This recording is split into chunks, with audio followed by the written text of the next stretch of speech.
credo che possiamo partire, insomma. Ho voluto e abbiamo voluto come Regione fare questa serata perché ovviamente nel territorio c'è parecchio movimento, non c'era nessun obiettivo di parte per cui se no avremmo fatto i comizi o tutte le cose insomma che succedono in giro per il territorio, ma come assessore regionale di questo territorio e soprattutto facente parte della Giunta Zaia,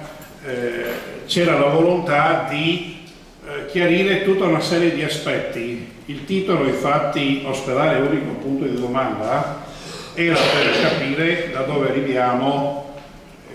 se capiamo da dove arriviamo evitiamo tutta una serie di confusioni da una parte, equivoci dall'altra, dubbi dall'altra ancora e soprattutto magari dove vogliamo andare o cosa possiamo fare comprendendo questo. La Regione, come qualsiasi comune, saluto gli amministratori locali, i sindaci presenti, le amministrazioni si muovono per atti scritti, poi ci sono le chiacchiere al bar, ci sono i comizi, ci sono le tante cose che si dicono, che non si dicono e che insomma, su cui si può parlare, disfare, fare e disfare un po' di tutto. Ma io sono qui come Regione del Veneto proprio per illustrare quelli che sono stati gli atti che hanno portato a un ragionamento di ospedale unico. Perché, come voglio ripetere per la seconda volta perché è bene essere chiari, le amministrazioni pubbliche si muovono esclusivamente per atti. Visto che parliamo di atti istituzionali, ho anche chiesto al direttore generale, dottor Bromezza, di poter avere qui la presenza anche dell'istituzione ASL, proprio perché alla fine del mio ragionamento possa esserci anche un ragionamento dedicato alla positività o alla negatività, il perché sì o perché no, appunto, di un ospedale unico. E anche in questo caso abbiamo ragionato assieme in questi giorni per evitare strumentalizzazioni e soprattutto, viste le tensioni che vediamo sui giornali fra il direttore generale e una parte dei sindaci, io lo devo ringraziare perché per tutta la parte tecnica poi appunto ci ha messo a disposizione la dottoressa Lo Monaco che ovviamente è qui in nome per conto dell'USL, ma sempre e soltanto perché volevamo fare un atto e una presenza istituzionale.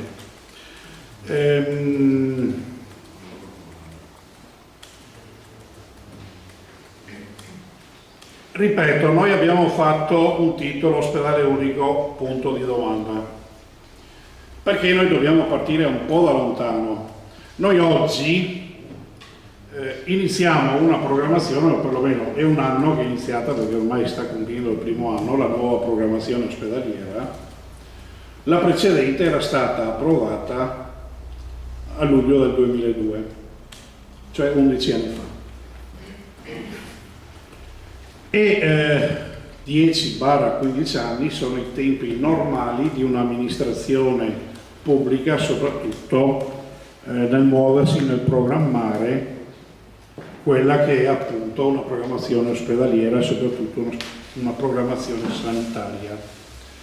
Però anche qui ci vuole un piccolo inciso per capire i quattro matti a Venezia cosa votano, perché lo votano o da dove viene fuori i risultati che poi ricadono nel territorio. Esiste l'Organizzazione Mondiale della Sanità, che ogni tanto l'avrete sentita dire tutti, che dà le sue linee guida internazionali. Abbiamo poi uno Stato italiano che in buona parte recepisce queste linee guida, perché poi ovviamente non è che siamo sulla Luna e che ognuno si inventa una sanità, c'è un qualcosa che è a livello mondiale dal punto di vista dei ragionamenti. Le linee guida quindi dall'Organizzazione Mondiale della Sanità vengono recepite dallo Stato italiano, lo Stato italiano poi ricadono nel territorio attraverso appunto l'assorbimento delle varie regioni di queste linee guida. Le linee guida sono un elemento importante, anzi essenziale, perché da queste linee guida che dà lo Stato ISE poi SCEI sul territorio. E allora ci sono tutta una serie di parametri che ci dicono che lo Stato concede, perché è lo Stato italiano che dà le risorse, noi paghiamo le tasse allo Stato e quindi è lo Stato che ci dà le risorse, grosso modo 8 miliardi e mezzo alla Regione del Veneto per la gestione di queste, tra virgolette, che chiamiamo linee guida, ma che sono i livelli essenziali di assistenza. 8 miliardi e mezzo, tanto per capirci, il 40% va in stipendi della sanità, ovviamente, non c'entra niente né a politica né tutto quello che deve dire, ma anche per capire quelli che sono i parametri all'interno dei costi della sanità. La USL 10 insomma, gli ultimi bilanci sono sui 320-330 milioni di euro di questi 8 miliardi e 4 circa, che è il plafond della Regione del Veneto. Tendenzialmente, se il programma che è stato annunciato dal governo Renzi è quello di tagliare 3 miliardi alla sanità nel bilancio nazionale, a cascata al Veneto significa circa 400 milioni, 450 milioni di euro che verranno tagliati nei prossimi anni. E sono solo valori macro, anche per capire, 400 milioni è poco più, insomma, di un'ASL. Dovremmo teoricamente chiudere i servizi su un'ASL da quel punto di vista, o comunque ovviamente non si intende chiudere, ma ottimizzare, tagliare e fare tutto quello che è necessario. Il Veneto, da tutta questo, quindi 8 miliardi e mezzo, 330 milioni che vengono nella USL 10, il Veneto ha 25.000 posti letto ospedalieri e 25.000 posti letto di residenze sanitarie o comunque residenze assistite, scusate, case di riposo, eccetera. Perché faccio questo passaggio? Perché negli 8 miliardi e mezzo circa, una quota, anche la cosiddetta quota ospedaliera che c'è nelle case di riposo, anche quella viene a essere toccata in quel sistema, come definiamo noi in Veneto, socio-sanitario. Un ultimo dato macro che può essere utile poi a cascata nel nostro territorio: dal 2009 la Regione del Veneto ha deciso di non inserire la quota regionale dell'addizionale IRPEF, per cui non inserendo la quota noi rinunciamo a circa 150 milioni di euro di entrate che ovviamente servono per lasciarle nelle tasche dei cittadini, ma quei 150 milioni che incassavamo fino al 2009 per il 50% ci servivano per dare soprattutto servizi extra LEA, cioè extra livelli essenziali di assistenza alla sanità, perché lo Stato ti dice: io ti do quei soldi, tu devi fare questi servizi, se vai oltre sono problemi tuoi, trovati i soldi, eccetera eccetera. Questo è un po' il quadro. Già dalla programmazione del 2002 e confermato nella programmazione 2013 noi abbiamo il ragionamento è quello di dire: se queste linee guida dicono che il Veneto dovrebbe, per parametri europei, avere 45-48 ospedali e ne ha 75, con i costi che ci stanno dietro, ovviamente per arrivare nel medio-lungo termine ai 45 ospedali, quindi a una situazione a regime, dovrebbe il territorio avere però tutta una serie di servizi o pre-problema, cioè da non intasare il pronto soccorso, tutte le cose, diciamo, di quotidianità, e o avere comunque anche tutta una serie di servizi post-acuzie, cioè una volta messo a posto, tagliato, ricucito in ospedale, e fatto fare la degenza nel territorio, perché ovviamente la struttura ospedale, come è concepita, ha i suoi costi che non sarebbero appunto gestibili altrimenti. E quindi solo in questo modo si arriverebbe a poter dire sì, si possono diminuire gli ospedali, però dovremmo avere nel territorio tutta una serie di servizi che oggi mancano, che la difficoltà a farli arrivare sta nel fatto che dovremmo risparmiare da una parte per poterli mettere dall'altra, ma non si può tagliare prima perché poi i servizi mancherebbero. È quel cane che si mangia la coda e che ha le grosse difficoltà a venire fuori. Arrivando al nostro territorio, noi siamo un territorio di circa 250.000 abitanti con 4 ospedali, 3 pubblici e 1 privato. Già nel 2002 avevamo tentato di togliere un ospedale, cioè di spostare la Rizzola da San Donà a Jesolo per gestire l'ospedale di Jesolo e diminuire un po' il costo generale che abbiamo di 4 strutture, perché ovviamente per tutti quei parametri che vi ho detto abbiamo sempre più difficoltà a tenere in piedi. Non siamo riusciti per tutta una serie di motivi, anche perché la Rizzola ha vinto una serie di ricorsi giudiziari, per cui siamo ancora nella situazione di 4 ospedali e nella nuova programmazione Jesolo diventa un ospedale riabilitativo, per cui sulla falsariga di Mota Livenza, per capirci, più con il suo pronto soccorso, e su questo concetto quindi andiamo a cominciare a razionalizzare il territorio dal punto di vista ospedaliero. Però perché siamo arrivati, e quindi arriviamo al nocciolo un po' della questione, a parlare in questo territorio di ospedale unico? Al di là di tutti quei ragionamenti fatti e utili o meno, questa serata appunto serviva a far vedere una serie di carte, perché al di là dei ciacque, al di là dei comizi, le carte che conta, visto che le istituzioni si muovono per atti e anche con tempi che non sempre sono veloci. Un anno fa si stava discutendo della nuova programmazione ospedaliera e come ogni territorio le varie conferenze dei sindaci hanno dato il loro parere a quella che era la proposta di organizzazione ospedaliera nel territorio. E l'aspetto interessante quindi è che questo documento, che ha votato all'unanimità il 16 luglio 2013 la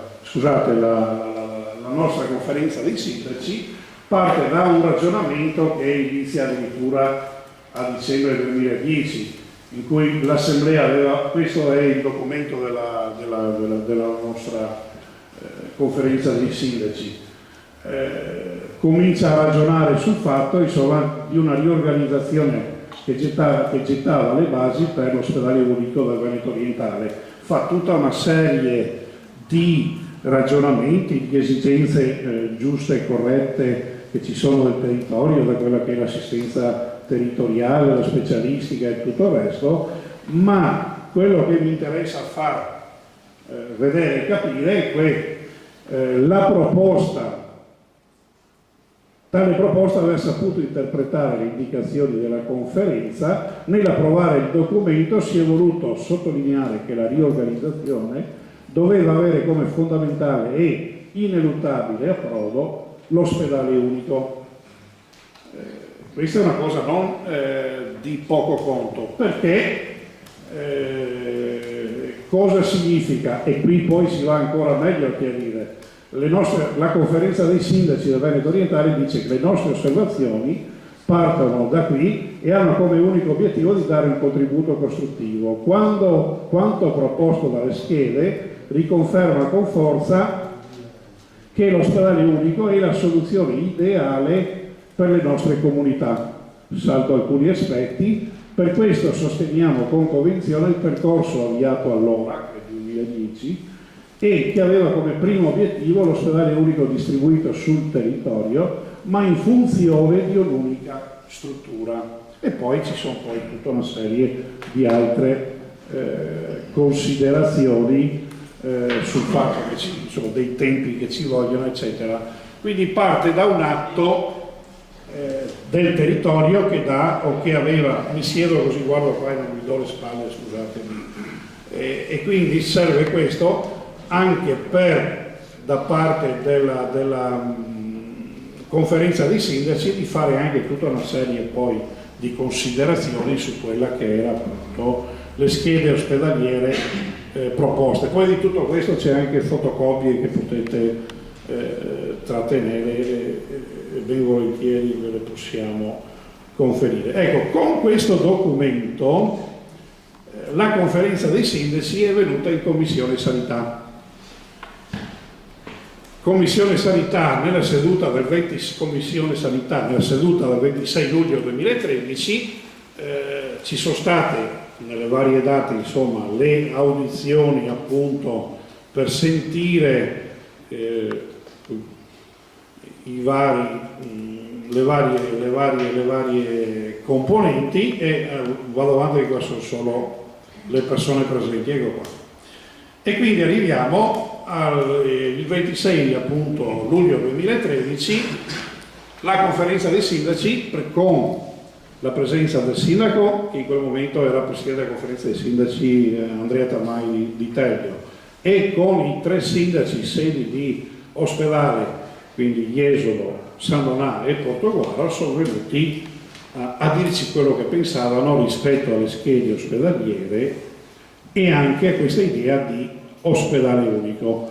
E qui poi nel verbale abbiamo appunto Andrea Tamai che praticamente legge quel documento che abbiamo visto ed è interessante, soprattutto al di là del ripercorso da parte di Tamai, del sindaco Tamai, scusate, dell'atto che sono andati a leggere, dopodiché sono intervenuti in sequenza un po' tutti i componenti del territorio e questo è interessante da vedere perché sia negli interventi dei vari componenti del territorio e sia negli interventi poi dei consiglieri regionali tutti avevamo e abbiamo capito che il territorio voleva l'ospedale unico. Non ci siamo capiti male magari sul fatto che lo voleva uno o l'altro. E quindi noi qua abbiamo il dottor Bramezza che e lo possiamo leggere, insomma, che il tema che da anni si dibatteva nel Veneto orientale in occasione dell'uscita delle nuove schede, di questi 2 mezzi ospedali con il corridoio di 30 km è stata l'occasione decisiva per tutti i sindaci che abbiano votato all'unanimità questo documento. La soddisfazione da parte dei collegi dei sanitari è grandissima, le aspettative sono molte, tutti i nostri sanitari vogliono l'ospedale unico perché è l'unico modo per dare una sanità di qualità e di eccellenza ai nostri territori. Qui abbiamo poi gli interventi, Valerio Zoggia che aggiunge solo che va bene il centro riabilitativo su Jesolo, per San Donà di Piave interviene il vice sindaco di allora Leo Oliviero che dice finalmente siamo arrivati alla conclusione, da qualche anno se ne parlava, in passato c'erano atteggiamenti diversi dei vari sindaci, sia l'ospedale unico sia l'ospedale di rete, il campanilismo l'aveva da padrone e c'è quindi la volontà di dire che sta bene per l'ospedale unico. A questi interventi risponde il presidente Padrin della commissione in cui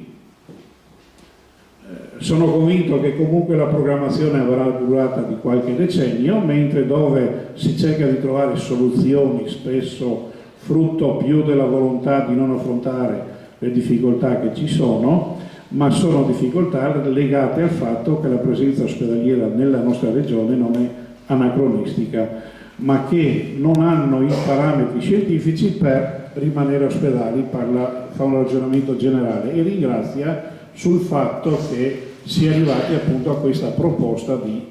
ospedale unico. Mi complimento con la conferenza dei sindaci perché è una scelta illuminante e tutto quello che ci va dietro per confermare appunto quello che avevamo capito in commissione. A questo poi segue una serie di interventi del collega Pigliozzo che chiede che ci sia attenzione al territorio, un mio intervento che anche lì parla sul ragionamento ospedale unico e sull'esigenza della territorialità, perché l'ospedale unico non avrebbe senso se non c'è un territorio ben presidiato. Abbiamo anche il collega Tesserin che capisce che va bene l'ospedale unico e che serve un territorio ben presidiato, e arriviamo anche all'intervento del sindaco Bertoncello che appunto voleva appunto sottolineare anche lui, abbiamo, scusate che eccolo là.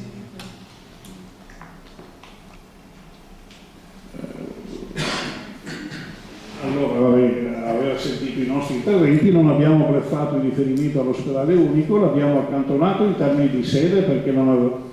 questo avrebbe condizionato il dibattito politico. Certo è, mi pare di interpretare la volontà di tutti, che bisogna prima di muoversi su questo terreno, che impegna molto le comunità, di avere le risorse necessarie, la certezza di risorse e il fatto che il territorio venga in qualche maniera attrezzato, cioè tutti gli stessi interventi che avevamo fatto anche noi. Quando parlo di questo parlo del distretto, dei primari e tutto quello che ci sta dietro. E quindi noi di fronte al problema che avevamo e che avevo indicato anch'io, lo conferma anche il sindaco Bertoncello, del problema della fuga verso il Friuli, e che comunque insomma tutte queste sottolineature servono a far capire che la conferenza dei sindaci ha raggiunto quel risultato che non è stato facile, ma è un frutto di riflessioni approfondite, mediazioni e di un lavoro comune. Bene, quindi qua c'è il fatto importante. Noi abbiamo un territorio che da un po' di anni ragiona, che vuole arrivare a questo tipo di posizione. Cosa fa la Commissione Sanità di fronte a questa proposta dell'US 10 e della programmazione che abbiamo fatto? 19 novembre 2013, guarda caso, un anno fa giusto. Al di là di quella che è tutto il ragionamento sulle schede che vi ho fatto anche prima, noi abbiamo un aspetto interessante di questa programmazione, dove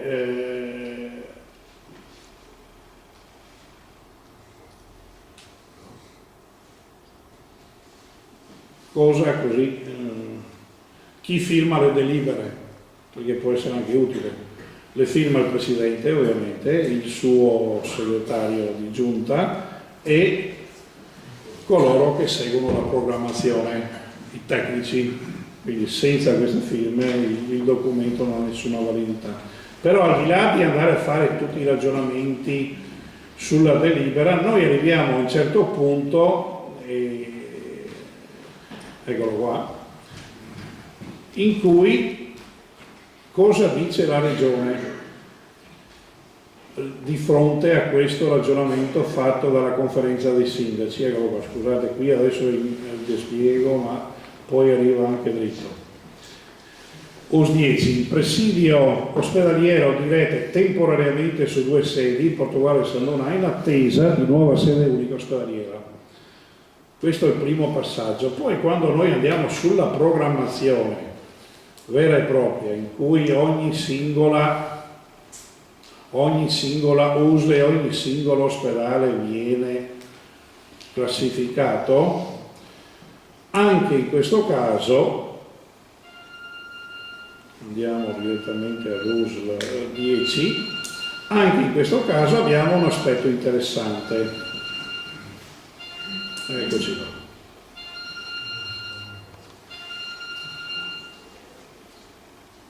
Quindi siamo al Veneto orientale, in cui viene fatto tutta una serie di elementi che insomma sta nei ragionamenti complessivi di ogni. Ecco, la nota, perché questo è interessante. Il presidio, allora, noi abbiamo i due ospedali, San Donato e Portogruaro. Qui, alla fine della programmazione dei due ospedali, noi abbiamo il presidio ospedaliere diretto su due sedi, in attesa della nuova sede ospedaliere, poi c'è Jesolo riabilitativo, in più la Rizzola come sede di privato. Questo è quello che viene approvato, cioè noi avevamo la programmazione classica in questo territorio dei 3 presidi ospedalieri, San Donato, Portogruaro, Rizzola e Jesolo, trasformando Jesolo in riabilitativo e inseriamo solo e soltanto questo aspetto in cui si può arrivare all'ospedale unico, perché noi riteniamo che un ospedale unico, al di là delle esigenze o meno di risorse, sia un qualcosa che debba essere deciso dal territorio, perché è il territorio che deve fare sintesi di ciò che vuole e di dove lo vuole fare. È ovvio che vanno tenuti insieme tutta una serie di considerazioni. Uno sono le distanze chilometriche fra le varie realtà. Uno può essere il problema del rischio idrogeologico, visto che vediamo che stiamo andando sempre sotto acqua. Ma una cosa che invece non è mai stata considerata ancora oggi è il problema che il nostro vicino Friuli è un concorrente da 20-25 milioni di euro all'anno, che ci fa concorrenza non solo nelle specialità che non sono presenti, per cui è ovvio ed è normale che si vada altrove, ma soprattutto la concorrenza sulla specialità presenti nel territorio. E quindi bisogna anche tener conto in una geografia complessiva anche di questo aspetto, perché altrimenti il problema non cambia dal punto di vista del fatto che i cittadini, anche se hanno un servizio nel territorio, continuano ad andare via. È ovvio che noi abbiamo, e lo devo dire come problema del Consiglio regionale, abbiamo un po' sottovalutato la programmazione dei singoli ospedali,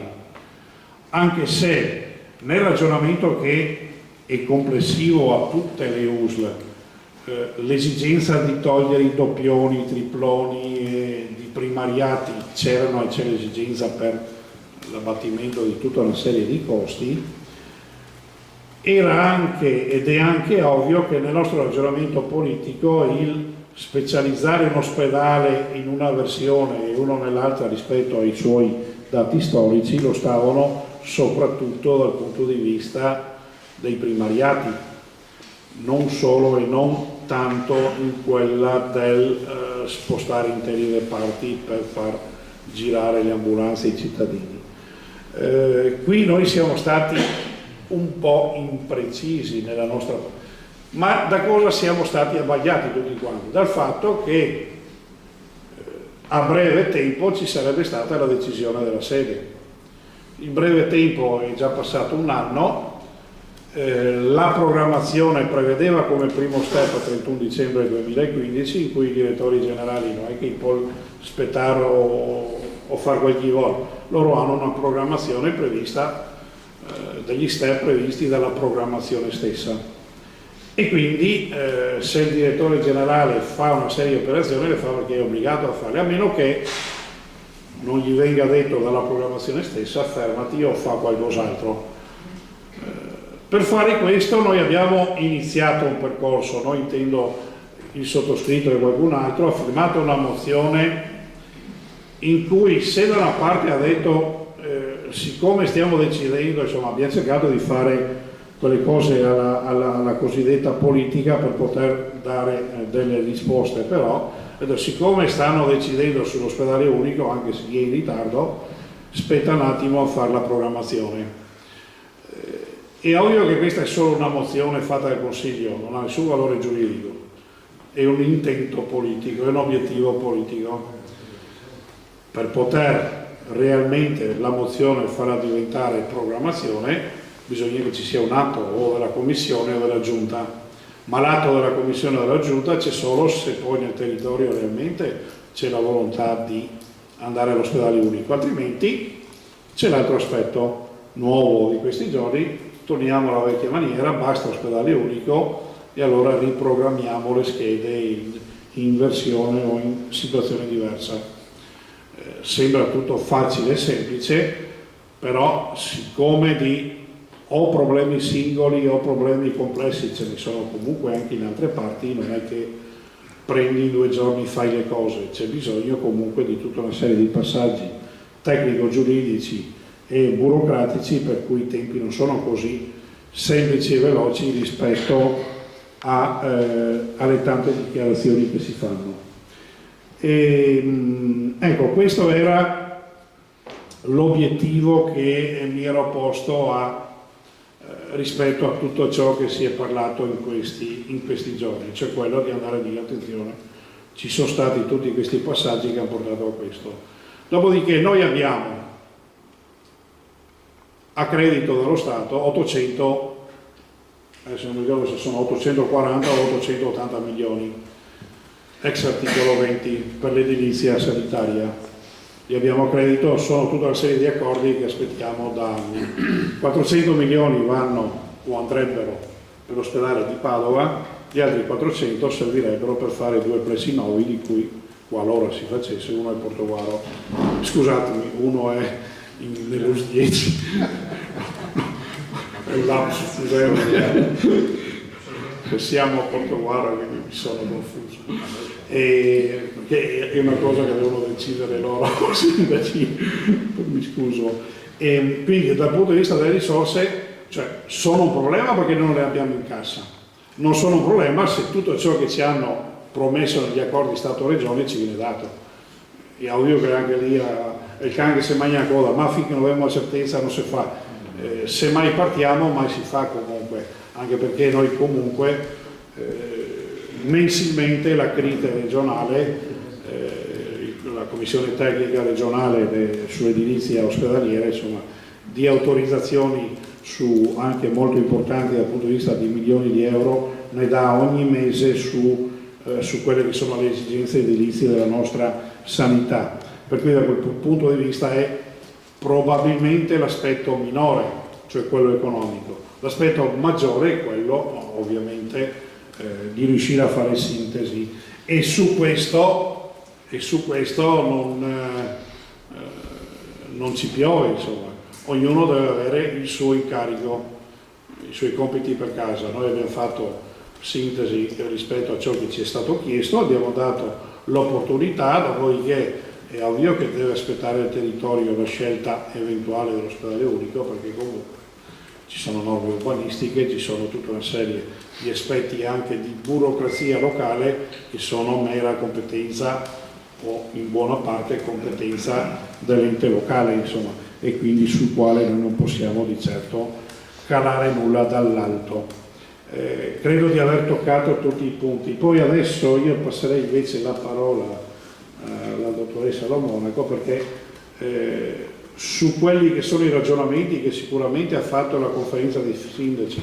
per arrivare all'ospedale unico, ovviamente